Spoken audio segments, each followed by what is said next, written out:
Good to Great: Why Some Companies Make the Leap, and Others Don't, by Jim Collins. Summary and analysis by Brevreds. Introduction.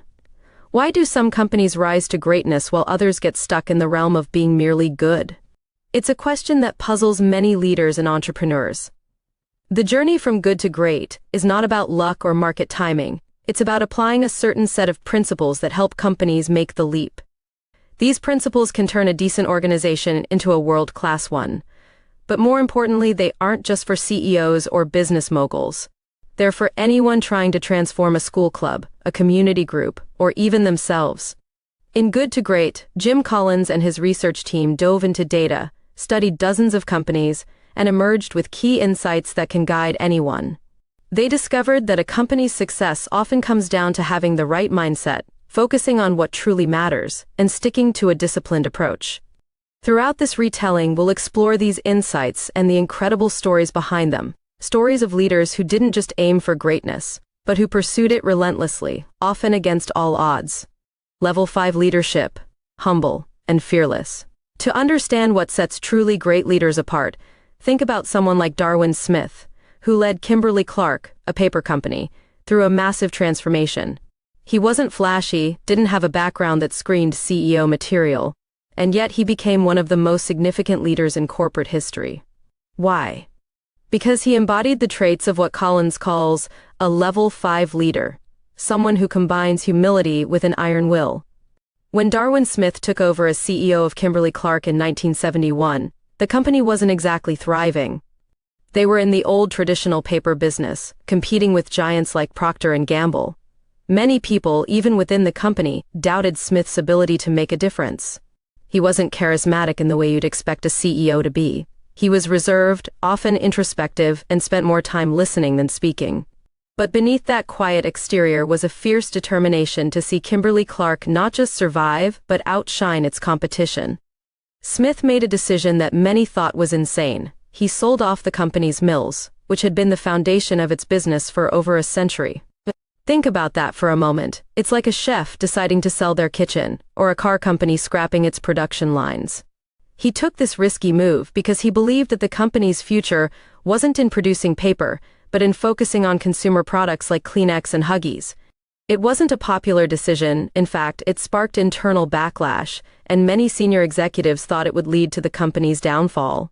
But Smith stuck to his decision.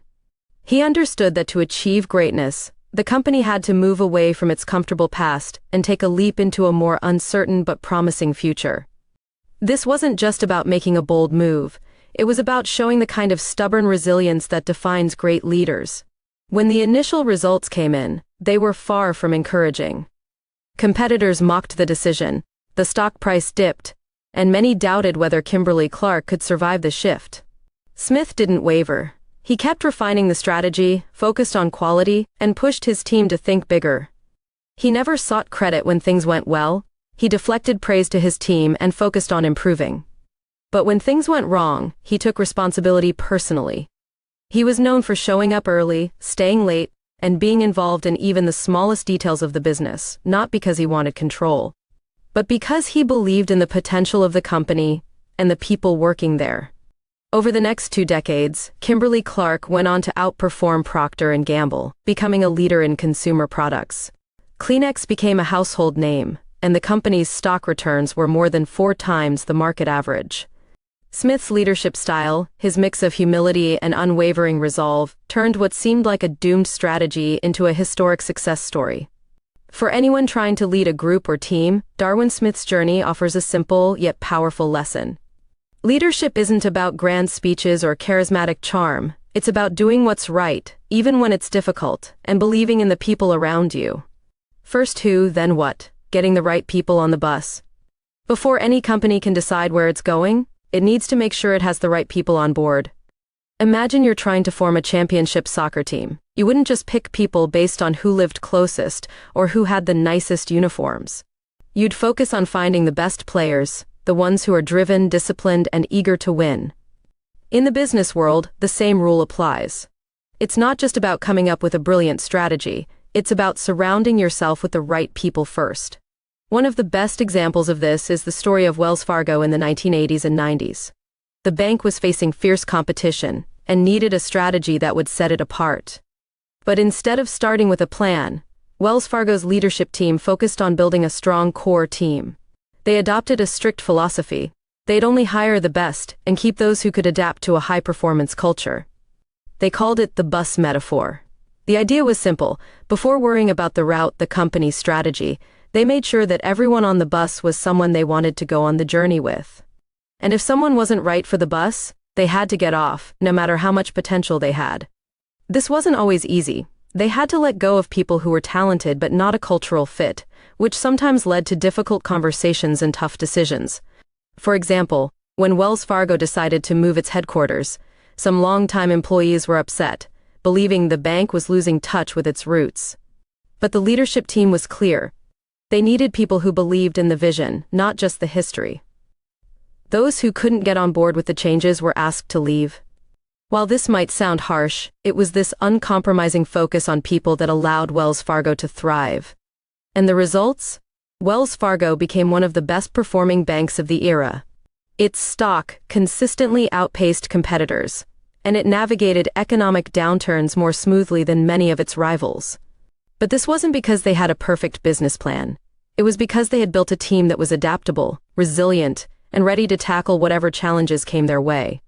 In life, whether you're building a team for a school project or starting a community initiative, it's the same idea. Surround yourself with people who share your passion and values. The destination will become much clearer when you're all ready to move forward together. Confront the brutal facts, yet never lose faith. Sometimes, achieving greatness means facing up to hard truths. But here's the twist. You need to face those truths without losing faith in your ultimate success. Think about it like a long road trip. If you don't know that your tires are flat or that you're running out of gas, you won't get very far. But if you refuse to acknowledge those problems, you'll be stuck by the roadside before you know it. The great companies figured out how to navigate this balance, and one of the most vivid examples comes from the story of the grocery chain Kroger. In the 1970s, the grocery industry was in upheaval. Supermarkets were no longer the shiny new concept they had been in the 50s and 60s, and customers' preferences were changing. They wanted larger stores with more variety and options, including health foods and gourmet selections. The traditional grocery model, with its narrow aisles and limited selections, was on the way out. Two companies stood at crossroads, Kroger and A&P, both of which were old giants in the grocery world. Kroger's leaders took a hard look at their business and realized something crucial: if they stuck to their old ways, they would slowly become irrelevant. They studied the market data, talked to customers, and listened to what people really wanted. What they saw wasn't pretty. Many of their stores were outdated, and they were losing ground to newer, flashier competitors. But instead of turning away from these facts, they confronted them head-on. They developed a plan to revamp their entire business, even if it meant closing down old stores that had been fixtures in their communities for decades. Kroger invested in building new stores with a different format, much larger, and with a broader range of products. This meant embracing risk, like putting money into new store designs and inventory, when they didn't know if customers would respond positively. They even took the bold step of demolishing many of their existing locations to make way for these new modern stores. It was painful, especially when they had to close stores that were still profitable but no longer fit the new model. But they knew that if they didn't make these tough choices, they'd eventually be left behind. On the other hand, A&P took a different path. Their leadership refused to accept that the world had changed. They kept believing that their traditional model would eventually come back into favor, even as they saw competitors like Kroger thriving. They chose to cut costs instead of investing in innovation, sticking to the same old strategy that had worked in the past. But times had changed, and A&P's stubbornness led to its downfall. Customers moved on to the newer stores, and A&P couldn't keep up. Over time, they shrank in size and influence until they became a shadow of their former self. Kroger, by contrast, emerged stronger. They became the largest supermarket chain in the U.S., with their innovative approach leading the way. They understood the importance of facing the brutal facts, admitting when something isn't working, but they never lost their conviction that they could find a path forward. It's a powerful lesson for anyone facing challenges. Admitting the truth about where you stand today doesn't mean giving up on where you want to go. The hedgehog concept, simplicity in the midst of complexity. Imagine a fox and a hedgehog. The fox is clever, always coming up with new ways to catch the hedgehog. It tries sneaking, pouncing, and circling. But no matter what it does, the hedgehog has a simple but effective defense. It rolls up into a ball with its spines pointing outward. The fox's cleverness gets it nowhere because the hedgehog sticks to what it does best. This story serves as a metaphor for how great companies operate. They don't try to be everything to everyone. They focus on what they can be the best at, what drives their economic engine, and what they are deeply passionate about. This is called the hedgehog concept. Let's dive into the story of Walgreens, a company that lived out this hedgehog concept brilliantly. In the late 1970s, Walgreens was just another name in the competitive pharmacy world. It had plenty of rivals, and some of them, like Eckerd and Rite Aid, were even larger. But Walgreens had something its competitors lacked: a focus on finding what it could do better than anyone else, and then sticking to it with relentless discipline. The leadership at Walgreens asked themselves three key questions. What could they be the best at? What drives their economic engine? And what are they passionate about? After a lot of soul-searching and analysis, they realized that their strength lay in convenient locations and excellent customer service. They decided that instead of competing on price, which was the norm, they would focus on making Walgreens the most convenient pharmacy chain in America. To do this, they made a series of bold decisions. They closed stores that weren't in prime locations, even if those stores were profitable, and reinvested in building new stores near busy intersections and convenient spots. This wasn't easy. Imagine telling a store manager that their location, which was making money, would be shut down just because it didn't fit the new vision of being ultra-convenient.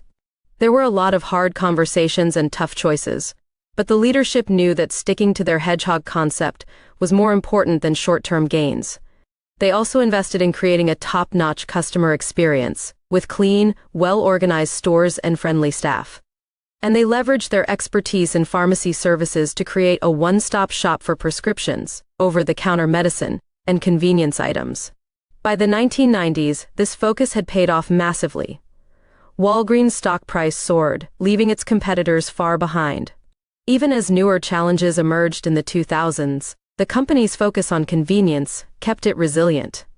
For anyone with a project, a startup, or even a personal goal, the lesson here is clear: find your hedgehog concept. Instead of chasing every new trend, focus on the one thing you can do better than anyone else. It might take time to figure out what that is, but once you do, it will guide all your decisions and help you move forward with confidence. A culture of discipline, the flywheel effect. Great companies don't rely on a single dramatic breakthrough to achieve success. Instead, they create a culture of discipline that allows them to make steady, consistent progress, like a flywheel building momentum. Imagine trying to push a massive, heavy flywheel. At first, it barely moves, and it takes all your strength to give it even a little push. But as you keep applying pressure, little by little, the flywheel starts to spin faster and faster, until eventually it's whirring along on its own momentum. That's what a culture of discipline feels like. One of the best stories that captures this concept is that of Nucor, a steel company that went from being on the brink of collapse to becoming one of the most successful steel producers in America. In the 1960s, Nucor wasn't in great shape. They were struggling to compete against larger steel companies, and the future looked bleak. But they had something that set them apart: a culture of discipline that started with their CEO, Ken Iverson. Iverson believed in creating a company where every employee had a stake in success. He tore down the layers of bureaucracy that held many traditional steel companies back. At Nucor, there were no fancy executive offices, no layers of management between workers and the CEO, and no big salaries for top leaders. Everyone worked side by side, and everyone was expected to contribute. Workers at the factory floor were given real responsibility and decision-making power, which was almost unheard of in the industry. The results were remarkable. Nucor's employees didn't just see themselves as workers, they saw themselves as owners of the company's success. They worked harder, solved problems faster, and found ways to make the steel production process more efficient. Iverson's disciplined leadership style made sure that everyone stayed focused on the company's core strengths: low-cost, high-quality steel production, and avoided distractions. As they kept making small improvements, year after year, the company's flywheel started to turn faster. Eventually, Nucor's disciplined approach led them to adopt a new technology called mini-mills, which allowed them to produce steel more cheaply and efficiently than their competitors. Other companies hesitated to take the risk, but Nucor's culture of discipline meant that they could experiment with confidence. Mini-mills became the key to Nucor's growth, and they went from being an industry underdog to a giant that outperformed competitors like Bethlehem Steel and US Steel. For anyone aiming for success, think about the flywheel. It's about those small, consistent efforts that might seem like they aren't making a big difference at first. But over time, they add up, and eventually, you find yourself moving faster than you ever thought possible. It's not glamorous, but it's incredibly effective. First who, then what? Getting the right people on the bus. Imagine trying to plan a road trip with a group of friends. You could spend hours mapping out the perfect route, identifying all the best stops, and estimating how long it will take to get from one place to the next. But if your friends don't get along, argue over every little detail, or aren't committed to making the trip a success, it doesn't matter how great the plan is, you won't have a good time. The same principle applies to building a successful company. Before you even decide where you're going, you need to have the right people on the bus, in the right seats. This was a key factor for the transformation of the company Wells Fargo in the 1980s. At that time, the banking industry was undergoing a lot of changes, with deregulation allowing banks to expand their services and enter new markets. Wells Fargo's leadership knew they would have to navigate this shifting landscape carefully, but they believed that the key to success wasn't figuring out the perfect strategy right away. Instead, they focused on assembling a team of disciplined, driven people who could adapt to whatever challenges came their way. One of the most interesting examples of their approach involved a drastic change in their management team. When Carl Reichardt took over as CEO, he inherited a large executive group with many people who were used to doing things the old-fashioned way. Reichardt believed that the future of banking required a new mindset, one that embraced change and innovation. So, he made a difficult decision. He let go of many long-time executives and brought in new team members who had the energy and ambition to drive the company forward. This wasn't an easy process. Imagine walking into an executive meeting and seeing many familiar faces replaced with new ones. Some people thought Reichardt was making a huge mistake, especially since some of those executives had been with the company for decades. But Reichardt had a clear vision. He wanted a team that was not just experienced, but also willing to question the status quo and push for improvements. He believed that if he had the right people on the bus, they could figure out the right direction together. Wells Fargo's new leadership team immediately went to work, scrutinizing every part of the bank's operations to find ways to cut costs and increase efficiency. They embraced a mentality of run it like you own it, giving managers more autonomy to make decisions while holding them accountable for their results. It wasn't long before Wells Fargo became known for being one of the most efficient banks in the industry, able to weather tough economic conditions better than many of its competitors. This principle isn't just for big companies, it's for anyone building a team, whether you're leading a community project, starting a business, or running a classroom. Think about who's on your bus. Are they the right people for the journey you want to take? Are they in the right seats, where their strengths can shine? It's a tough question, but getting it right can make all the difference when challenges arise. Level 5 leadership, humility meets willpower. When most people picture a leader, they imagine someone who's bold, charismatic, and always at the front of the room, rallying the troops. But the truth is, many of the leaders who took their companies from good to great had a very different style. They weren't flashy or self-promoting. Instead, they were humble and deeply committed to their company's success. They put their egos aside and focused on building something that could last beyond their own tenure. Consider the story of Darwin Smith, the CEO of Kimberly-Clark in the 1970s. When he took over, Kimberly-Clark wasn't in a great position.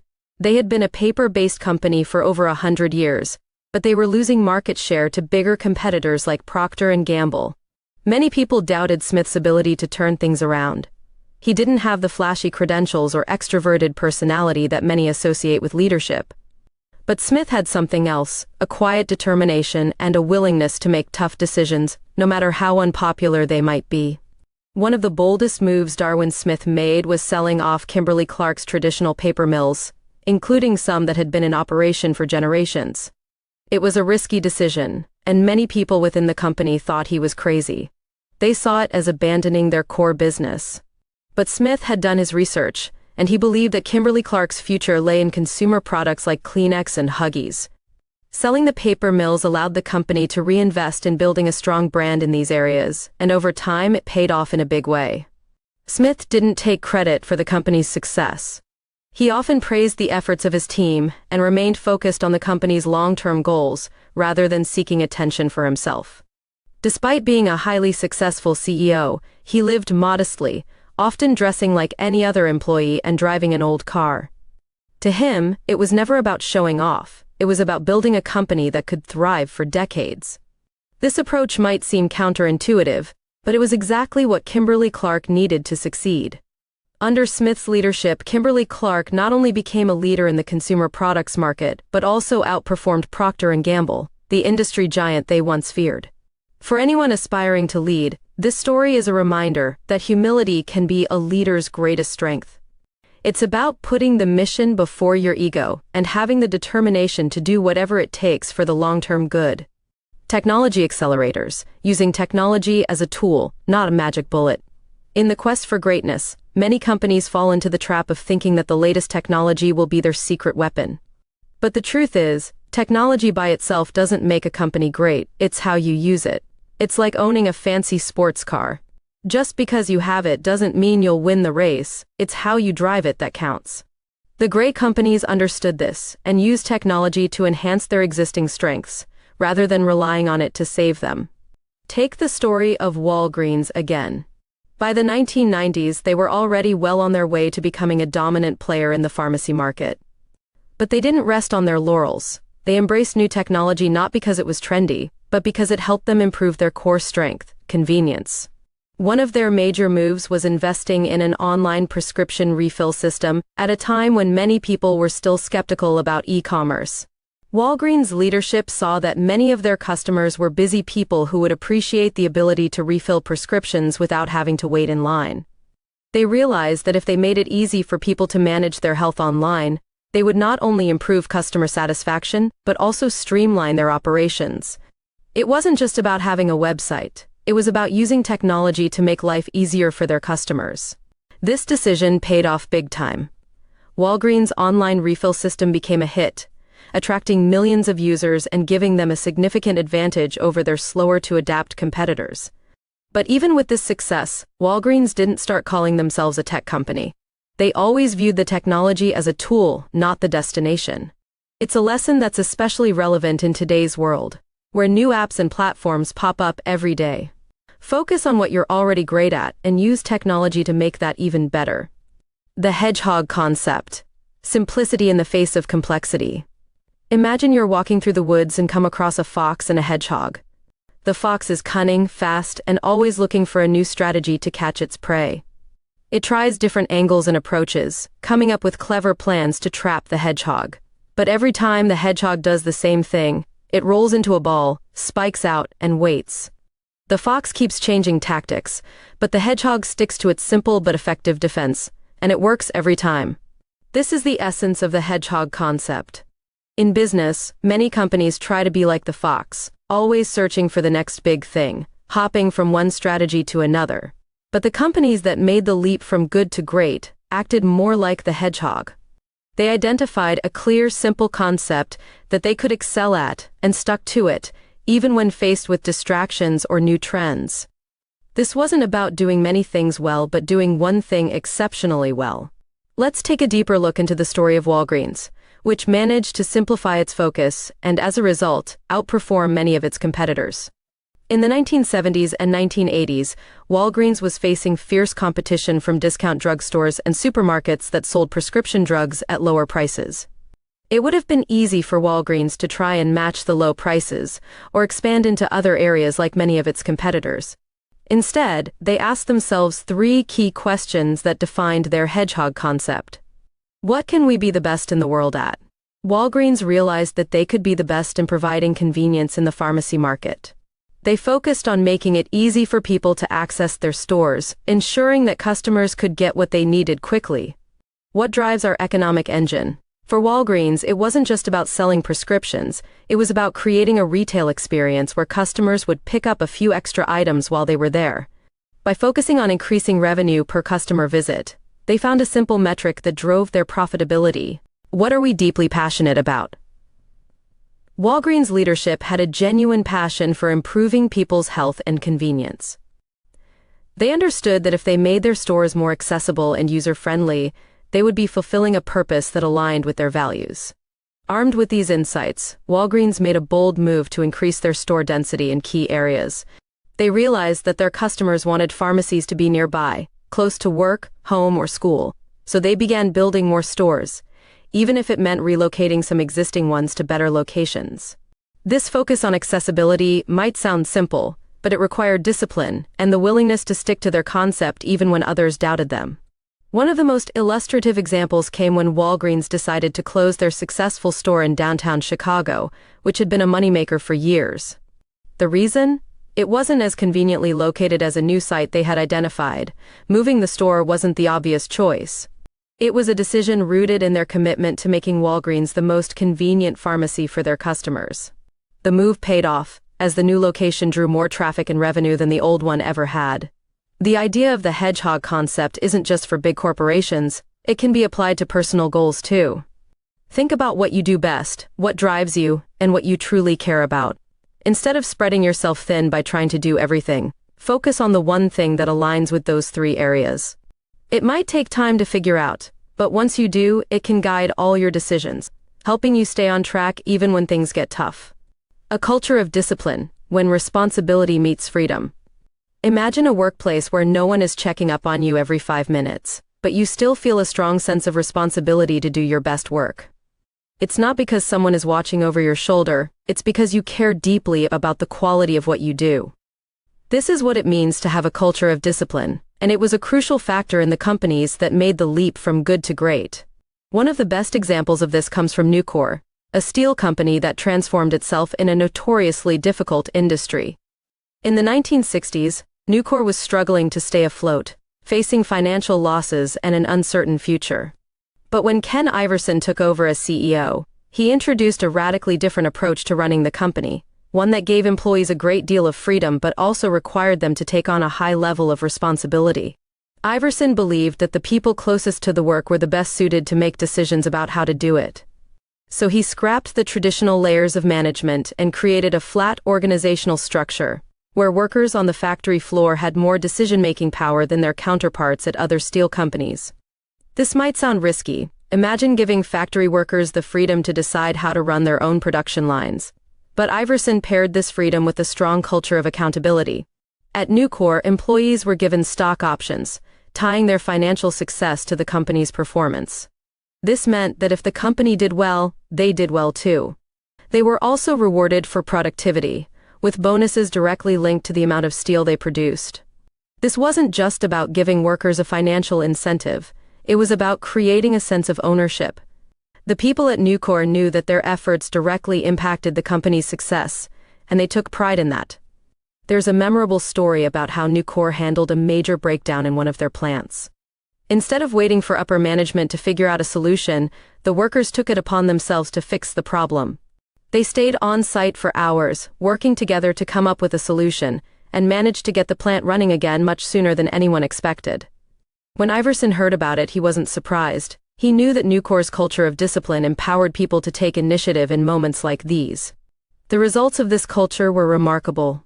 While other steel companies struggled with strikes and inefficiency, Nucor became one of the most profitable steelmakers in the country, consistently outperforming its competitors. They didn't rely on fancy strategies or cutting-edge technology, they simply created a work environment where people were free to make decisions, but were also deeply committed to doing their best work. For anyone looking to create a similar culture, the lesson is clear: freedom is powerful, but it has to be paired with responsibility. Whether you're leading a team, a classroom, or just trying to improve yourself, it's about finding that balance between trusting people to do their best while holding them accountable for their results. Confront the brutal facts, embrace reality, no matter how tough. Picture a ship sailing through rough waters. The captain can't afford to ignore the dark clouds on the horizon or the waves crashing against the bow. If they do, the ship will capsize. The only way to navigate the storm is to face reality head-on, no matter how uncomfortable it is. This is the approach that the good-to-great companies took when they encountered challenges. They didn't shy away from the tough truths, and that made all the difference. One powerful example of this comes from the story of Kroger, a grocery store chain that transformed itself by confronting some hard truths about its business. In the 1970s, Kroger was just one of many grocery chains trying to compete in a crowded market.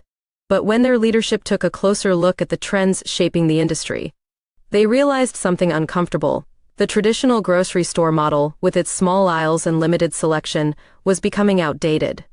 At the time, many of their competitors were doubling down on their existing model, hoping that a few tweaks would help them keep their market share. But Kroger's leaders weren't afraid to admit that their old way of doing things wasn't working anymore. They saw that customers wanted bigger stores with more variety, places where they could buy everything from fresh produce to baked goods to household items all in one trip. This realization led Kroger to make a bold decision. They would gradually close all of their old-style stores and replace them with new, larger-format supermarkets. This wasn't a quick or easy process. It meant closing stores that had been in the community for years, upsetting loyal customers, and investing heavily in new construction.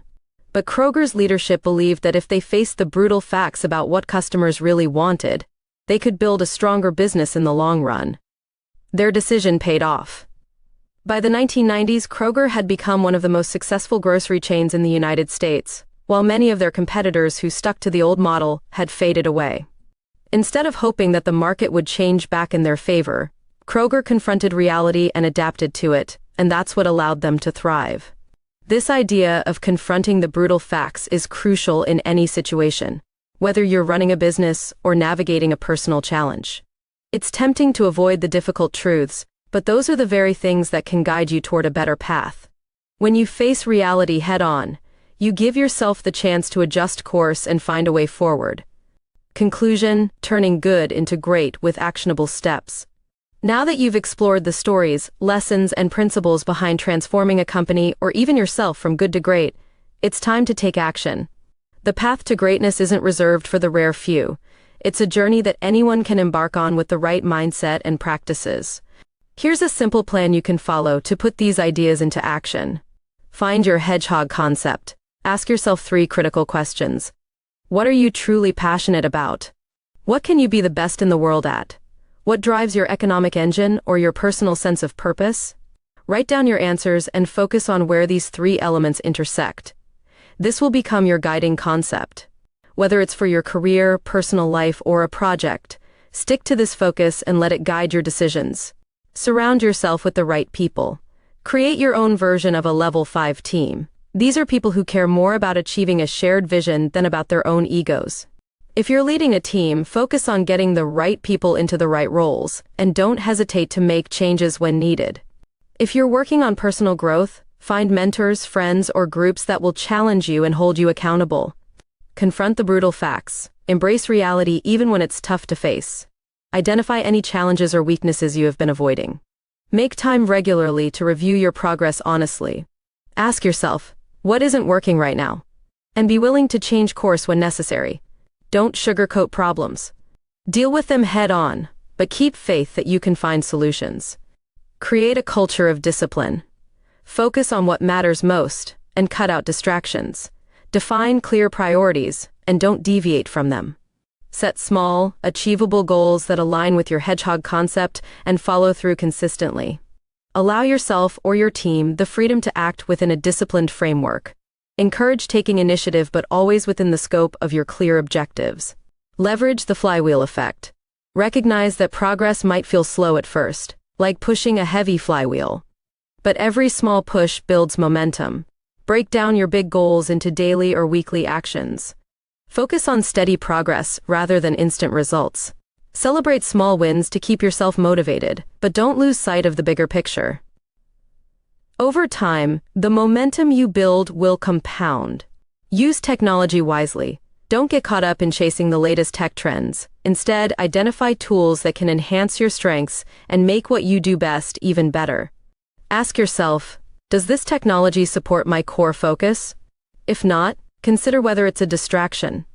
Stay open to innovations, but make sure they align with your long-term goals. Keep the end in mind, but focus on the journey.